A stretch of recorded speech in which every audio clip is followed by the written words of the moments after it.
সিংহায় ফুঁক দাও। আল্লাহর এই ফেরেশতা সিংহা হাতে নিয়ে মুখের কাছে নিয়ে আল্লাহর আরশে মুআল্লার দিকে তাকায় থাকে, একটা সেকেন্ডের জন্য এদিক আর ওদিক করে না। কখন রব হুকুম দিবে সিংহায় ফুৎকার দেওয়ার জন্য, যখন সিংহায় ফুৎকার দিবে, কুরআন বলতেছে ইদাস সামাউ ফাতারাত, আকাশ ভেঙ্গে ভেঙ্গে ভেঙ্গে ভেঙ্গে পড়তে থাকবে। ওয়া ইদাল কাওয়াকিবু তাসারাত, সমগ্র নক্ষত্রগুলি ভেঙ্গে ভেঙ্গে ভেঙ্গে ভেঙ্গে পড়তে থাকবে।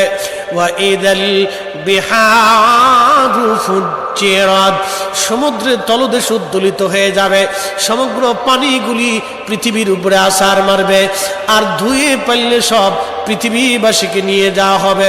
ওয়া ইদাল কুবুরু বুসিরাত, কবরের ভিতরে যাহা আছে সব আমার মালিক আমার রব বের করে দিবে। কবর থেকে মানুষ বের হইয়া সেই দিন হাসরের ময়দানের দিকে দৌড়াইতে থাকবে, সবাই উলঙ্গ থাকবে, কিন্তু আমার নবীকে আল্লাহ ৭০,০০০ ফেরেশতা বেষ্টন করাইয়া জান্নাতের পোশাক পরাইয়া মহাসম্মানে ফেরেশতারা মিছিল দিয়ে দিয়া আমার নবীকে হাসরের ময়দানে মাকামে মাহমুদে বসাবে। একবার জোরে বলা যাবে কি আল্লাহু আকবার। বাজান মুসলমান, খুব মনোযোগ দেন। হযরত ইউনূস আলাইহিস সালামের কথা বলছিলাম। মাছের পেটের ভিতরে ইউনূস, চিন্তা করলেন মরে গেলাম না বেঁচে আছি, লাড়াচাড়া দিয়ে দেখলেন না বেঁচে আছি, দাঁড়ায় গেলেন খোদার পয়গম্বর, দাঁড়ায় দিয়ে সেজদার মধ্যে পড়ে গেলেন। মাছের পেটের মধ্যে সেজদার মধ্যে পড়ে বলতেছে লা ইলাহা ইল্লা আনতা সুবহানাকা।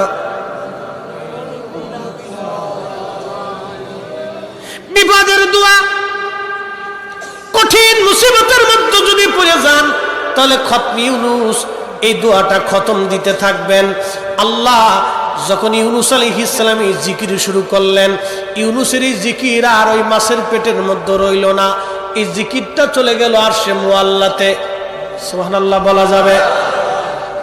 আরশে মুআল্লার পাশে এই জিকিরগুলি চারপাশ দিয়ে ঘুরতেছে।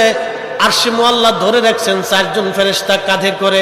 এই ৪ জন ফেরেশতা আল্লাহকে ডাক দেবে, বলে রব, আপনার বান্দা ইউনূস তিনি জীবনে ভালো অবস্থায় থাকার সময় আপনার জিকির করেছে, আজকে সে মাছের পেটের ভিতরে পড়ে গভীর সমুদ্রের মধ্যে আপনার জিকির করতেছে। আল্লাহ, ইউনূসের জিকিরের আওয়াজ আরশে মুআল্লার চারপাশ দিয়ে ঘুরতেছে। আল্লাহ, আপনি আপনার ইউনূসরে মাফ করে দেন।